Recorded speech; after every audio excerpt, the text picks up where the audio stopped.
Good morning. Thank you for joining me in Word for Wednesday Midweek Reset. So, today's going to be a little unconventional, but you're probably used to that with me. I was recently taking a class, and the topic was why pray? So, neither God's will nor his plan will change. He already knows what's going to happen. So, why pray? Well, quite simply, prayer can make a difference in light of God's providence, which has put everything in order. God has allowed for secondary causes. It's kind of a cause and effect thing. We can't cause God to do anything, but he's allowed that if we pray, if we act this way, if we request, there's all these possible outcomes.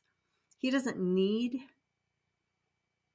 us. He doesn't just react to us. He's not surprised by us. But I'm going to use a modern day analogy.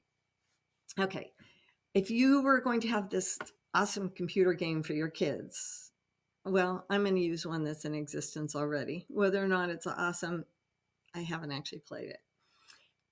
But I like the title, Call of Duty. Is prayer a call of duty? Well, it's more than duty. It's more than duty. So we're going to use this as an example. Okay. If we're going to have this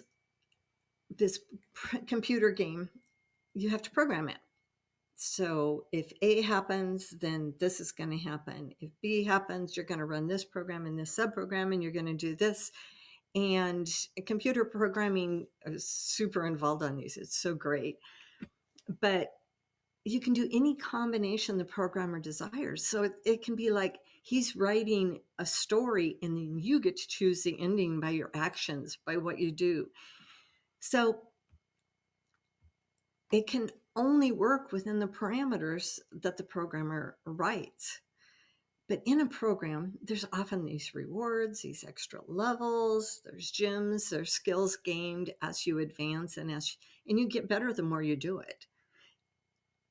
And while a program is not a living object, this really is a good visual of prayer. The more you do it, the better you get, the more benefits you get, the deeper your relationship with God, the more skills you gain, and wow, the rewards, the relationship is awesome.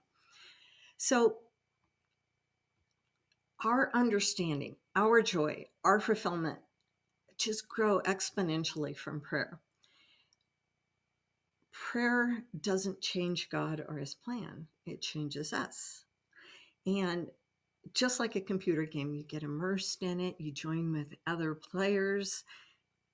We do that in prayer. We have our little prayer groups, power prayer groups, whatever you want to call it.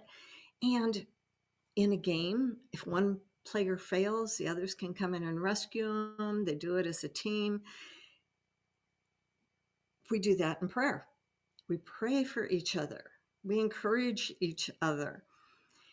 So when you start a computer game, everybody has the same opportunity for success or failure at the beginning.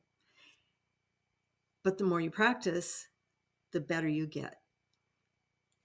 And you develop this relationship with other players, and you understand so much more. So we know that this prayer doesn't change God's plan, doesn't change his mind. What it changes is us and his delight in us. The players change. God's already allowed for contingencies. He doesn't react. His actions are rational and carefully thought out.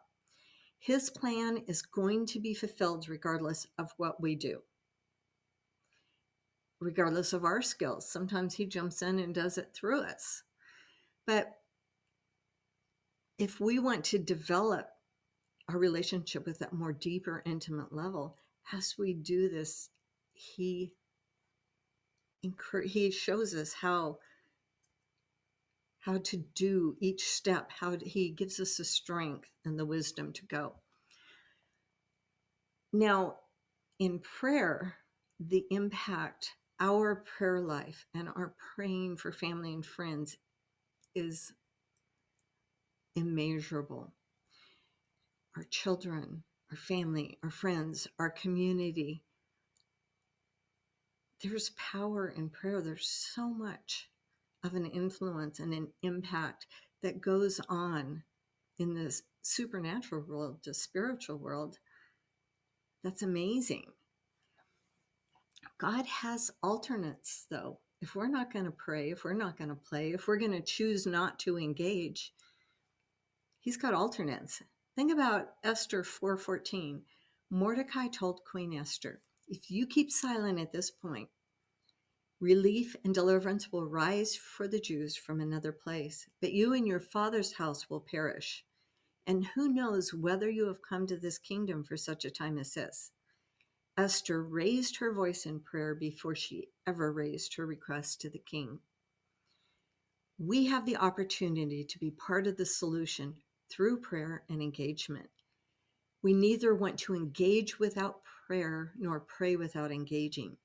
The third option is to completely disengage, throw up our hands and say, what's the use? In essence, we can abdicate our crown to another who chooses to believe God and who puts feet to their faith. The question is, will we put feet to our faith? Think about it this week. Have a great week. God bless you.